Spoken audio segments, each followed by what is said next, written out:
Bayangin, kalau mobil angkot ataupun mobil jemputan sekolah, bentuknya kayak gini dan ditenagai sama energi listrik. Karena masih jarang banget nih, kayaknya shuttle bus, mini shuttle bus kayak gini ada di Jakarta. Nah, apalagi mobil ini punya range jarak tempuh sekitar 300 km. Dibilang jauh banget enggak, karena mobil-mobil bagi penumpang ada yang tembus 400 sampai dengan 500 km, tapi dibilang deket juga enggak. Tapi cukup lah buat keliling Jakarta ataupun Jabodetabek, antar jemput anak sekolah, antar jemput karyawan, cukup banget. Apalagi mobil ini juga sudah menggunakan charging port CCS2 Quick Charger yang bisa ngecas sekitar 80 menit untuk 20 sampai dengan 80%. Nggak cepet-cepet banget, tapi kalau misalnya unitnya banyak bisa saling gantian dan oke. Nih yang paling penting, baterai listrik dari mobil ini sudah menggunakan teknologi IP67. Artinya mobil ini sudah tahan genangan banjir kalau misalnya lewatin kawasan banjir yang ada di Jakarta. DFSK Glorai menjadi salah satu pionir dalam kendaraan listrik komersil di Indonesia. Diluncurkan pada tahun 2021 dan dirakit di pabrik DFSK Cikande, Banten. Hingga akhir 2024 telah terjual lebih dari 2.500 unit secara nasional. Kendaraan ini dibanderol sekitar 350 juta rupiah dengan pilihan varian blind van dan minibus. Ini dia nih, pendatang sekaligus penantang baru untuk segmen EV komersial yang ada di Indonesia. Dari logonya kita tahu ya, ini brand apa? Brand Wuling tuh.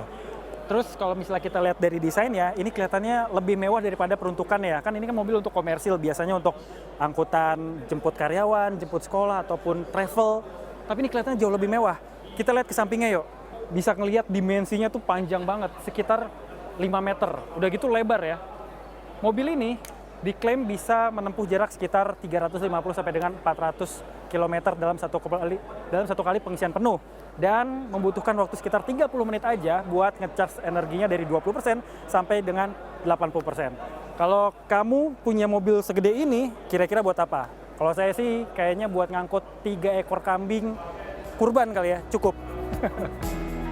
Wuling EV Van ini akan hadir di Indonesia dalam 2 varian, yaitu blind van dan minibus yang ditargetkan untuk kebutuhan niaga multiguna. Meski begitu, Wuling belum merilis berapa harga yang akan dibanderol untuk mobil yang memiliki nama asli Yangguang di Tiongkok sana. Selanjutnya, ada Mitsubishi juga nih, yang sudah resmi menjual L100 EV yang dirakit di Cikarang, Jawa Barat. Kendaraan berukuran compact ini menggunakan baterai 20,1 kWh dengan tenaga 42 PS dan torsi 195 Nm. Dengan jarak tempuh maksimal 180 km dan harga di pasaran sekitar 320 juta rupiah. Di segmen bus listrik, Kalista memperkenalkan Higer minibus dengan motor 90 kW dan torsi 350 Nm. Kapasitas penumpangnya 15 orang dan ditenagai baterai CATL 70,47 kWh yang dapat menempuh jarak hingga 235 km. Higer minibus menggunakan teknologi fast charging CCS2 untuk mendukung operasional kota yang cepat.